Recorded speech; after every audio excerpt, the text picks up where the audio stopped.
কলা খাচ্ছি, লোকটাকে আমার দেখতে ইচ্ছা করছে। ওকে ধরুন। তারপর দূর থেকে সেটা আমি লক্ষ্য করলাম। লক্ষ্য করতেই মাল কাট। কি করে? আপনি তো আমার বাবাকে আগে কোনোদিন দেখেননি। বুঝলেন সুখেন্দুবাবু, ওই সময়টুকুর মধ্যেই আমি আমার নোট বই দেখে বয়স আয় ৭-৮টা পর্যন্ত মিলিয়ে নিলাম। সেসব ফলে তোমার নোট বই চাইতে বলা কেন? এরা যেটা বিজ্ঞাপন দিয়েছিলেন সেখান থেকে। তারপর সব মিলিয়ে নিয়ে চুপি চুপি গিয়ে বেচারাম বাবুর কাছাটা টেনে ধরতেই কলা পেলে লাইনের উপর দিলেন পাই পাই ছুট। ছুটলো আমাদের বেচারাম বাবু, ছুটলো। লোকটাকে আমার দেখতে ইচ্ছা করছে না। বেচারাম বাবু ছুটলেন মশাই, ওকে তো ছুটতে বলেছে। তারপর আমি ওনার পেছন পেছন ছুটলাম। হঠাৎ দেখি সেই লাইনের উপর একখানা গাড়ি। বেচারাম বাবুর কোনো খেয়ালই নেই সেদিকে। গাড়িটা আসছে আসছে, চাপা দেয় দেয়। তারপর দৌড়ে গিয়ে বেচারাম বাবুকে চাপতে ধরে লাইনের উপর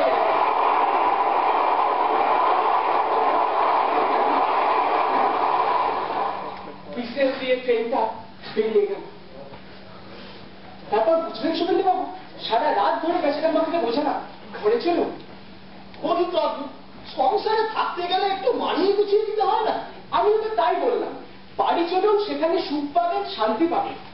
আচ্ছা তবে চাল বেচারাম বাবুকে নিয়ে আসি। নিয়ে আসুন। ওই তো এসে গেছে। আরে বেচারাম বাবু আসুন আসুন আসুন।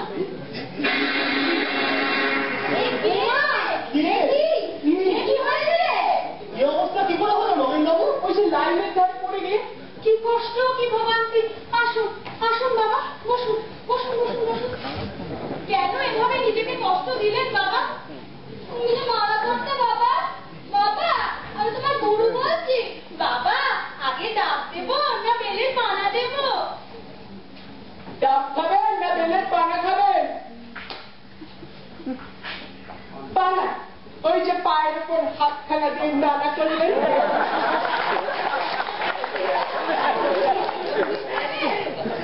বাবা আমি গুরু বলছি।